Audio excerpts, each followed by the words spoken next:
नमस्कार छात्रों, YouTube channel GK art पर एक बार फिर से आप सभी का बहुत बहुत स्वागत है। आजकल जब आप बाज़ारों में जा रहे होंगे तो बाज़ारों में चारों तरफ केवल भीड़ ही भीड़ दिखाई दे रहा है। आप ये देख रहे हैं कि चारों तरफ केवल भीड़ ही भीड़ है, कहीं भी ऐसी स्थिति नहीं दिखाई दे रही है जहाँ पर लोगों की संख्या कम हो। ऐसा लग रहा है कि भारत में जैसे कोरोना का केस कभी हुआ ही नहीं था, या यहाँ के लोग कोरोना के बारे में जानते ही नहीं हैं।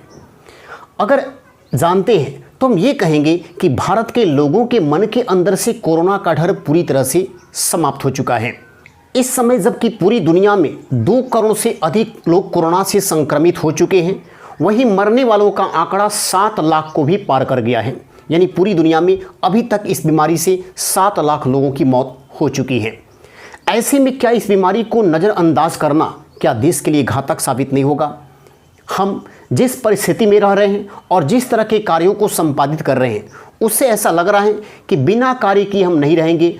हमारे मन के अंदर कोरोना नाम की कोई फीलिंग्स नहीं है और हम कोरोना पर विजय पा चुके हैं। ये देश के लोगों के लिए बिल्कुल सही स्थिति नहीं है। इस स्थिति से हमें बिल्कुल बाहर निकलना पड़ेगा और कोरोना को एक गंभीर बीमारी मानते हुए इसके लिए हमें सोशल डिस्टेंसिंग का पालन करना ही होगा। आज के समय में इस बीमारी से बचने का सिर्फ 2 ही उपाय हैं। एक, आप नियमित रूप से मास्क पहनें और दूसरा, अधिक से अधिक सोशल डिस्टेंसिंग का पालन करें। क्योंकि भारत जैसे देशों की भी अगर बात की जाए तो भारत में भी कोरोना वायरस से 22 लाख से अधिक लोग संक्रमित हो चुके हैं। और सिर्फ 22 लाख लोग इंडिया में संक्रमित ही नहीं हुए हैं, बल्कि अभी तक 44,000 से अधिक लोगों को अपनी जान भी गंवानी पड़ी है। भारत में अब हर रोज 60,000 से ऊपर के मामले आ रहे हैं। यानी अगर हम सिर्फ 2 दिनों की भारत में बात कर दें तो भारत में 2 दिनों में 1.25 लाख से अधिक लोग कोरोना से संक्रमित हो जा रहे हैं। ऐसे में हमारे मन से कोरोना का डर समाप्त होना ये बिल्कुल सही स्थिति नहीं है।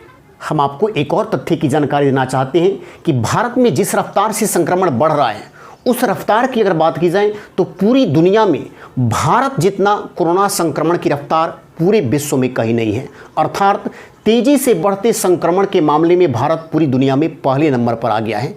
अपने संक्रमण के मामले में भारत ब्राज़ील और अमेरिका जैसे देशों को भी पीछे छोड़ दिया है। यहाँ प्रतिदिन का जो संक्रमण दर है वह पूरी दुनिया में सबसे अधिक है।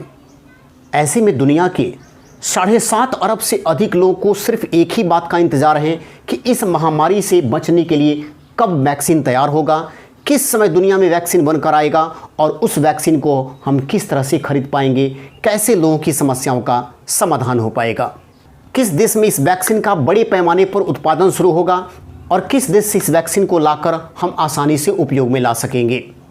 इस समय पूरी दुनिया में 165 से अधिक वैक्सीन पर शोध चल रहा है। 29 ऐसे वैक्सीन हैं जो ह्यूमन ट्रायल के अंतिम चरण में हैं, यानी इंसानों पर इसका प्रयोग होना शुरू हो चुका है। और 7 ऐसे वैक्सीन हैं जो इस ह्यूमन ट्रायल के भी अंतिम चरण में हैं, यानी ये कभी भी ह्यूमन ट्रायल के अंतिम चरण को पार कर कोरोना महामारी से इंसानों को निजात दिला सकते हैं।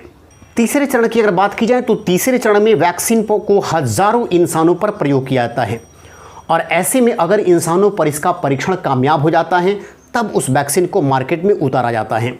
तो अब जबकि इस महामारी से बचने के लिए लोग दिन प्रतिदिन सिर्फ एक ही बात का इंतजार कर रहे हैं कि कब इस महामारी से बचने के लिए वैक्सीन तैयार हो जाएगा, ऐसी स्थिति में रूस के द्वारा कल यानी 12 अगस्त को कोविड-19 का इलाज करने वाली वैक्सीन का रजिस्ट्रेशन करने वाला है। अर्थात रसिया यह स्पष्ट कर चुका है कि कल 12 अगस्त को हम कोविड-19 का इलाज करने वाली वैक्सीन को रजिस्ट्रेशन करा लेंगे और जब इसका रजिस्ट्रेशन हो जाएगा तो 1600 से अधिक लोगों के बीच इसका परीक्षण किया जाएगा और अगर परीक्षण कामयाब होता है तब इस वैक्सीन को मार्केट में उतारा जाएगा। लेकिन रसिया सरकार के इस दावे में कितनी सच्चाई है? रसिया ने साफ शब्दों में ये कहा है कि वैक्सीन को हम बहुत जल्द उतार कर दुनिया के लोगों को कोविड-19 जैसे महामारी से निजात दिलवाएंगे। अगर हम रसिया के दावों पर यकीन करें तो स्पष्ट हम कह सकते हैं कि रसिया का ये कहना है कि उसने इस महामारी से लड़ने के लिए वैक्सीन बना लिया है। लेकिन रसिया की इस दावे में कितनी सच्चाई है? क्योंकि रसिया ने पहले चरण का परीक्षण करने के बाद दूसरा चरण का परीक्षण भी किया, लेकिन तीसरे चरण का परीक्षण जो हज़ारों लोगों के ऊपर होता है, इस परीक्षण को रसिया ने स्किप किया, यानी इस परीक्षण को किया ही नहीं और सीधे इसका रजिस्ट्रेशन कराने की बात कही है।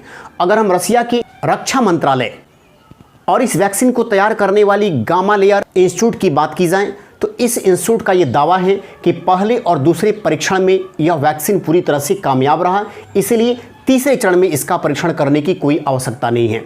यह पूरी तरह से सही है और इससे इंसानों के अंदर एक बहुत ही बेहतर एंटीबॉडी तैयार होता है, जिससे कोरोना महामारी से लड़ने में हमें बहुत हद तक सफलता मिलती है।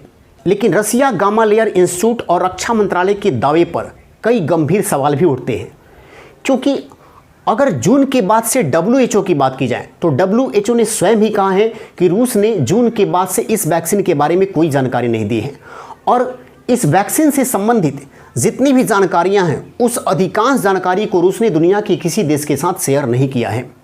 ऐसे में क्या जब ये वैक्सीन मार्केट में उतरता है तो आप इस वैक्सीन को खरीदेंगे? आप इस वैक्सीन को लेकर कोरोना महामारी से बचने का उपाय करेंगे? ये एक बहुत बड़ी समस्या है, क्योंकि WHO ने साफ शब्दों में कहा है कि रसिया को किसी भी तरह की हड़बड़ी नहीं दिखानी चाहिए, कहीं ऐसा ना हो कि बहुत अधिक लोगों को अपने जानों की कीमत गंवानी पड़े। लेकिन गामालेयर इंस्टीट्यूट और रक्षा मंत्रालय का ये कहना है कि अभी तक 76 लोगों पर इसका ट्रायल हो चुका है। यहाँ तक कि गामालेयर इंस्टीट्यूट के जितने भी वैज्ञानिक हैं उन वैज्ञानिकों ने कहा है कि उन्होंने इस वैक्सीन का खुद अपने ऊपर भी परीक्षण किया है। अब इन बातों में कितनी सच्चाई है ये तो बाद की बातें होगी, लेकिन रसिया ने इस वैक्सीन के बारे में स्पष्ट तौर पर कह दिया है कि जैसे ही इसका रजिस्ट्रेशन कंप्लीट होगा, रजिस्ट्रेशन कंप्लीट होने के बाद सबसे पहले यह कोरोना वॉरियर्स को वैक्सीन दी जाएगी। यानी जो डॉक्टर, जो बच्चे और जो बूढ़े कोरोना बीमारी से लड़ रहे हैं उनको सबसे पहले यह दिया जाएगा। और रसिया सरकार की अगर बात माने तो रसिया सरकार का कहना है कि अक्टूबर तक इस वैक्सीन को बड़े पैमाने पर उत्पादन के तौर पर लाया जाएगा। यानी कि अभी तक हम ये कहेंगे कि अक्टूबर तक तो ये दवा आम जनता की पहुंच तक आने वाली नहीं है, क्योंकि जब तक रसिया गवर्नमेंट अपने देश के लोगों के ऊपर इसका ट्रायल सही ढंग से नहीं कर लेती है तब तक इसको विश्व समुदाय के लिए इस वैक्सीन को नहीं लाया जाएगा।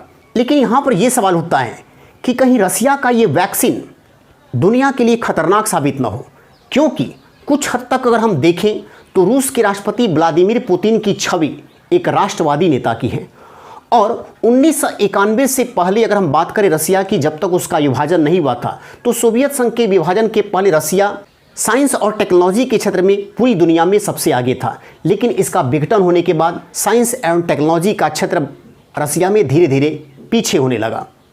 तो अपने देश की गिरती हुई साख को बचाने के लिए हो सकता है कि व्लादिमीर पुतिन यह सोच समझकर फैसला किए हो कि यदि वो वैक्सीन को दुनिया में सबसे पहले ला लेते हैं तो ऐसी स्थिति में उनके देश का सम्मान अधिक होगा, उनके देश पर लोगों का भरोसा काफ़ी अधिक हो जाएगा। लेकिन सम्मान की इस लड़ाई में रसिया के लोगों को नुकसान न हो, इस बात का भी ख्याल व्लादिमीर पुतिन को रखना पड़ेगा, क्योंकि अगर हम देखें तो खुद रूस में भी 7 लाख से अधिक लोग कोरोना से संक्रमित हो चुके हैं और 11,000 से अधिक लोगों को अपनी जान गंवानी पड़ी है। ऐसे में रसिया को ये कदम काफ़ी सोच समझकर उठाना पड़ेगा।